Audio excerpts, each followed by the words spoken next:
Hello everyone, and welcome to the second part of my Dark Souls Dex build playthrough. I'm your host, Tebriel, and today we'll be continuing our journey throughout Lordran. But first, let us talk about stats, as that was something I neglected to go over in the last episode. To see what each and every stat does, press start and open the View Stats page. From there you'll see all your stats. To see what each and every stat does, press the back button on your Xbox 360 controller. Know that the button will be different if you're using a PS3 controller. Now, Vitality increases your health. This is a very important stat, as I suggest you regularly put points into leveling it up. This will increase your health, and enemies hit really hard in this game, so having a lot of health will really help. Attunement increases the amount of spells that you can equip on your character, and putting points into it regularly is very important if you plan on using spells. Endurance increases your stamina, equip load, and resistance to bleeding. This stat is about as important as Vitality, if not more so be sure to level up regularly. Strength lets you carry heavier weapons, as does it increase its damage. But it is most useful with heavier weapons such as clubs, so keep that in mind. Dex is like strength only with special weapons. Weapons like katanas, falchions, knives, and scythes go here. Dex can also increase your casting speed, so putting a little bit of points in Dex if you're a caster might be worth it. Resistance is quite useless, unfortunately. The game developers didn't balance this stat very well, so putting any points in this stat is generally not worth it. Int increases the damage with spells and enchanted weapons. So if you're a sorcerer, put points in there. Lots and lots of points. Faith is pretty much the same thing as intelligence, only it does more damage with holy spells and divine weapons. Anyways, that's it for stats, so let us continue. Now first we're gonna get shot in the head a little bit, but we're gonna continue our journey and kill a few guys along the way, of course. And if you notice, you keep hearing a spurting sound. That's because I'm bleeding these guys out. My knife here, it has a bleed effect, in which every enemy has a bleed counter, including yourself. Now you can see this by going over here. You can see the auxiliary effects at the bottom of the screen is 300. Now, if their bleed meter reaches max, they will bleed out and do a bit of their health. I think it's 25%, and maybe a bit more. I am not exactly sure. Anyways, killing these guys may seem a little hard at first because the block and attack method doesn't work very well, but you can kick using R1 and forward, and then just do a strong attack or a weak attack. See, kick, works pretty well. So, killing them, fairly easy once you get the hang of it. Anyways, continuing down here, we will see a bunch of these orange messages, of course, and of course these were laid down by players. And hey look, one of the first friendly NPCs we've seen in a while. Well now. Talking to this guy, and he turns out to be a merchant. You can buy stuff from him, like the orange guidance soapstone, in which you can now lay down a bunch of weird messages. If you want to help your fellow players or lead them to their doom, that's up to you. Anyways, you can buy the residence key here, the repair box, and the bottomless box. Residence key can be quite useful, as buying it will lead you to an item, as well as saving someone down the line. And here's a bunch of weapons that you can buy and a few shields if you don't feel like the weapon you started with is any good. Stuff like the short sword, scimitar, and the rapier are pretty good. I mean, heck, I could probably go for the scimitar right now, or maybe even the rapier. But I'm holding out for another weapon, hopefully. Anyways, there's also some armor. Generally, the armor you get on yourself is okay, but for now, I'm going to buy the residence key. And the bottomless box here in a second. Thank you, kind. I'm going to show you how to use some of those itemized souls you got. press start, go over to your browse and use items, and scroll down and look for these souls. Go over to it, press A, and say use item, and then you see down there, your soul count has increased. So using these can get you a lot of souls. Depending on the size of which one you popped, quote unquote, it'll give you more or less souls. So, now I got 1,000, gonna go overhead and buy that item I couldn't before. So, let's buy the bottomless box. That is very useful for storing items and weapons you are not going to use or are saving to use later. Anyways, go over here, and oh no, there's a guy. But he's easily dispatched, just like the rest of them. Oh, and we got a humanity up in the top left-hand corner of the screen. Kill enough enemies and you can get some humanity sometimes. Generally you find it on corpses, but sometimes you can get it in that fashion. These guys can be very dangerous, so watch out. They are much harder than their counterparts in the asylum. They will do an attack where they just fling their weapon around in a flurry of attacks, and that, if it hits you while your shield is down, can do a lot of damage. So be sure to have your shield up and back off if needed. Anyways, we're up on this rooftop, and that says try jumping off. Now, if you look down there, it's back where we were earlier, but that message wasn't too far off. See, from here you can actually jump down to that ledge over there. So if we go over and jump, here, we got on the ledge, and this is the second floor of the area we were earlier, before the bonfire. Now if we go up here, we can find more naked guys, but more importantly, a crossbow and some bolts. Now, unfortunately, crossbows are not that useful in this game, because they cannot be manually aimed. You have to lock on to an enemy in order to shoot them, or use the binoculars in conjunction with the crossbow in order to kind of aim them, but it doesn't work very well and it's very tedious. So I wouldn't really recommend using it. Anyways, you saw this door earlier and I didn't open it, so I'm going to go ahead and open it now. Opening it leads over to a corpse. It contains a wooden shield. Now, a wooden shield isn't very good, unfortunately. If you go and look at its stats, the most important stat of a shield is its stability and its damage reduction. Now, stability is basically how much stamina damage you take from each strike of an enemy. So, the higher the stability, the better the shield is. Now, if you noticed, this shield is actually better than mine. But my target shield is actually better for parrying enemies rather than just blocking them outright.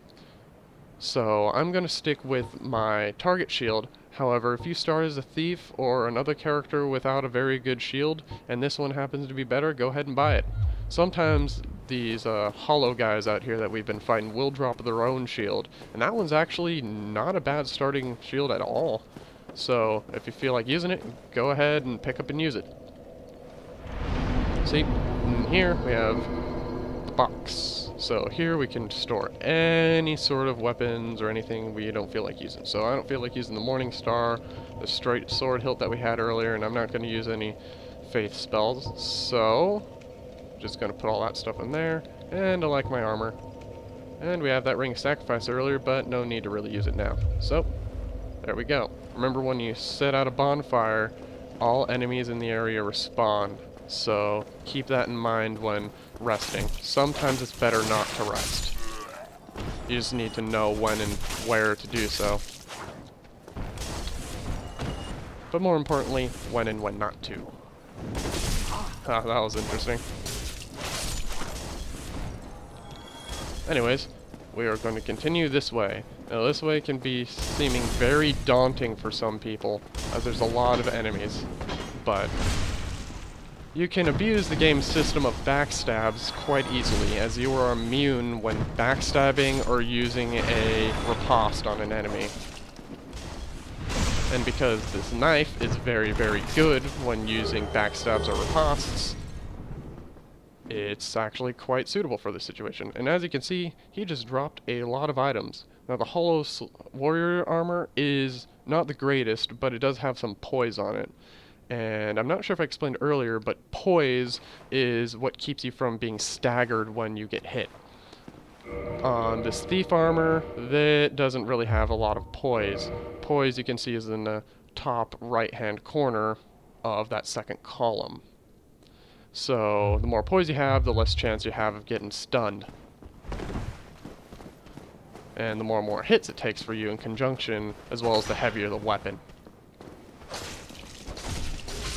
So, going in here, there's a little detour. Go over here, and oh, there's an enemy. Parry him. And that does a lot of damage, as you can see. Learn how to time parries right, and you will be the god of this world. Figuratively, of course. Go in here, and black firebombs. Now, firebombs can be very, very useful if you know how to use them. As the name suggests, they're basically just throwable bombs. However, they can do quite a lot of damage, and if you save them for specific encounters, they can make them much, much easier. So I'm going to equip them and maybe show them off here in a little bit. But for now, just go up here and let's attack this guy because he throws firebombs at you, and those firebomb hollows can be really annoying. So just attack him first, and make sure to back off and heal if you need to.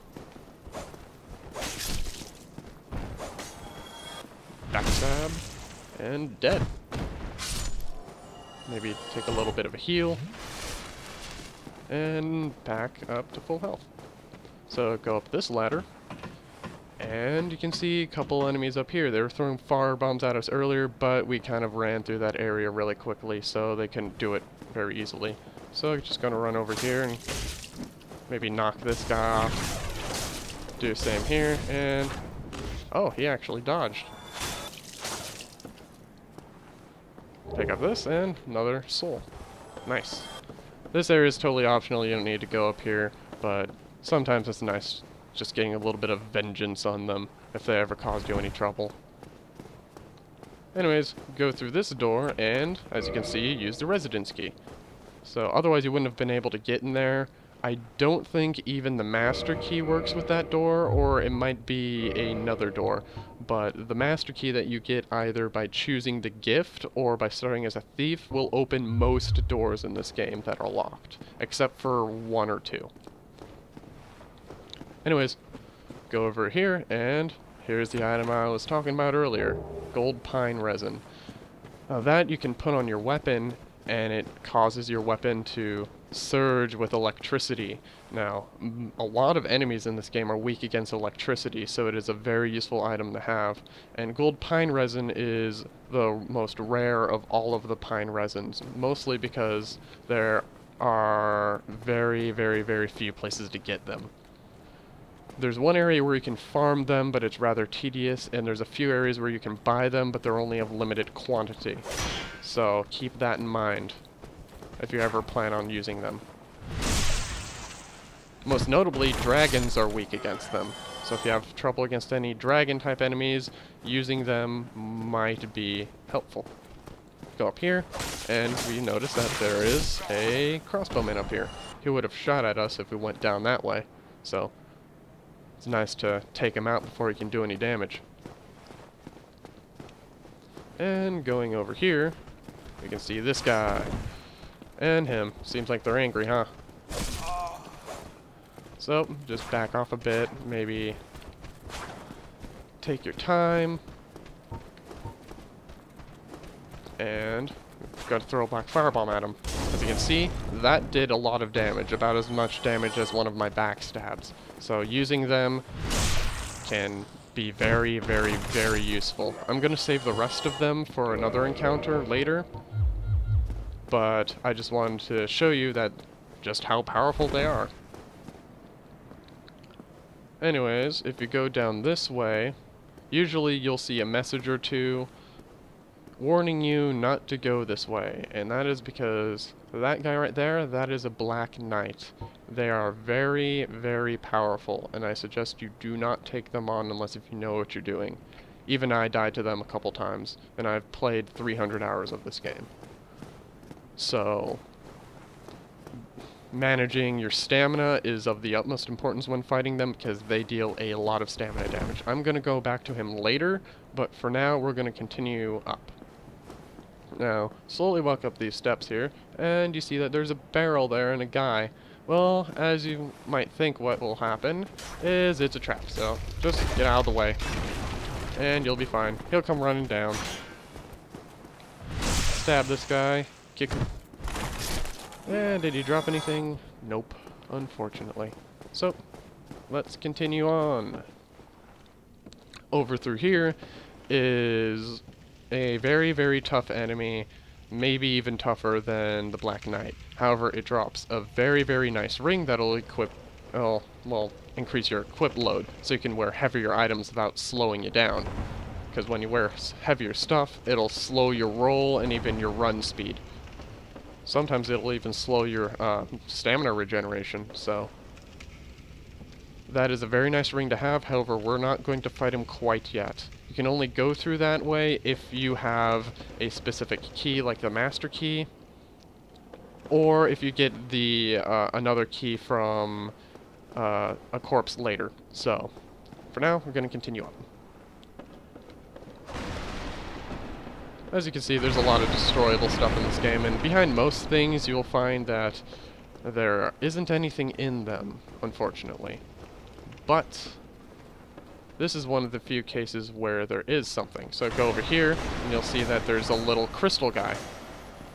Attack him enough times, and you'll kill him. And you'll get a few items. Twinkling Titanite and a Titanite chunk. 2 of which of each. Twinkling Titanite is used to upgrade special weapons. Not the special weapons like I was talking with the Dex stuff, but other sorts of special weapons. Weapons that cannot be upgraded otherwise. And sorry for the Steam notification there. I should really probably turn those off when I'm doing recording. Anyways, go up this way.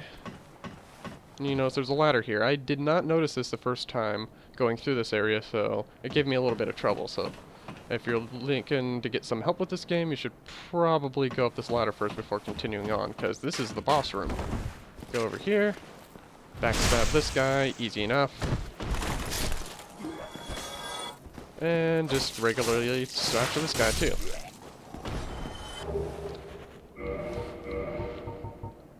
Now, over here I'm going to equip some regular fire bombs, mostly because of the boss we're about to face. Now, this boss can be generally fairly easy, but considering I am a guy who is much lighter armored and have a very short dinky weapon on me, I'm probably going to need this fire bomb to help deal a little bit more damage. But first, let us continue. Two-handing a weapon will increase its damage if that weapon has any sort of scaling with strength. If you look over at the weapon stats down there, you see a parameter bonus. It has an E in strength, which means that it doesn't really gain much damage if you put more points into strength. However, with dexterity, it gains much more damage. So it'll gain a little bit more damage by two-handing it. Not by much, but enough to see a difference. And we keep walking over here, looking up there, and now we're gonna run back. That is the Taurus demon. As you can tell, he is a giant bull man. We haven't seen much of him yet, but we need to be quick. Go up here, and we'll do the same strategy as when we fought the last guy. Jump down right on his face. And maybe hit him a couple times, but he does a lot of damage, so watch out. As you can tell, I got clipped there just a little bit. So my advice to you would be just bait his attacks, then do a little bit of damage on him. See, even a regular firebomb did 120 something damage, so keeping a couple of these stocked on you would help quite a lot.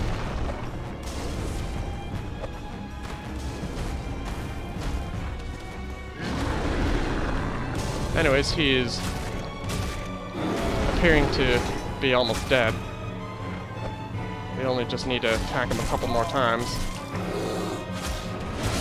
And he's down. That was a little bit sloppy, but victory achieved. Yes! Insert Final Fantasy winning song here. But now let us continue. And we got 3,000 souls. That is very nice. Didn't have too much trouble with them. If you're having trouble with them, though, you can try and bait them back here. Try and go run all the way back here. But there's that fog wall, so you can't go through there. And then just run through his legs, book it back up there, go up the ladder again, and then do a plunging attack on him again. You can repeat that as many times as you want. Sometimes you can even get him to back up and jump off that ledge. It's kind of rare when it happens, but it can happen. So if you feel like just experimenting, or if you're having trouble with them, try any of those, or just, you know, attack. Try and get him to bait an attack, and then back off a bit, run in, smack him a couple times, or do what I did, just bombard him with firebombs. And large soul of the undead. Very nice. Continuing down here, and ooh, looks like we're out here. And if we go over here, it's a locked door. Can't go through there. See, even the master key won't open that. So, let's go over here. And we'll go over and meet one of the most beloved characters of this game. Solaire of Astora. Now, I'm not going to listen to him talk, because that could probably get my video flagged. But, you can listen to him and be sure to answer yes to his questions, because he'll ask if you want to cooperate with him. And that's what I'm about to do. No. Talk to him second time, and say yes. The way I And say yes again. And then he'll give you the white soapstone. Now with this, you can use to put down in any area. And if you put it down, and other people are in your general level range, if they are not an undead and they have used and are unhallowed, then they can see your sign and they can summon you. And that means you can go into their world and help them kill stuff, but most notably bosses. If you help them kill a boss, you get a humanity and a chunk of the souls. So it is very, very nice. Now, this game has little ways of telling you about when something bad is about to happen, stuff with traps. So going over here, you can see that this part of the bridge is fine, but you continue going and it starts getting a little ragged, and then there's burn marks and corpses. And as you can tell, dragon. Luckily, I did not take too much damage from that. But if I was a little bit closer, I could have died there. So, what we're going to do is run for it. Not all the way under him. That would be suicide. But there are a couple places where you can hide. So, just put on that running boots and book it. Gonna book it over here. And now we're safe. He can't get us even if he wanted to. So we explore a little bit, and there are a couple ways you can go. You can go over this way, which will continue, or you can go over this way. And if you hear and listen, you can hear a hum. That humming is of the bonfire. Guess where we are? We're back in the original room we started in this episode. So, going down here, we'll go over to this bonfire and rest. Now we can level up a little bit here. So, what to level up? Well, I'm going to put 1 point in strength, because what I want to wield requires just a little bit more strength. 1 point in dexterity, because I always need that dexterity. 1 in vitality, and 1 in endurance. That is okay with me, I think. I'm going to save a little bit of souls for later. But for now, I think that is a good wrapping up point for the end of this episode. Thank you for joining me. My name is Tebriel, and I will see you next time in part 3, where we'll continue and hopefully get past that deadly dragon. Thank you for joining me. I'll see you later.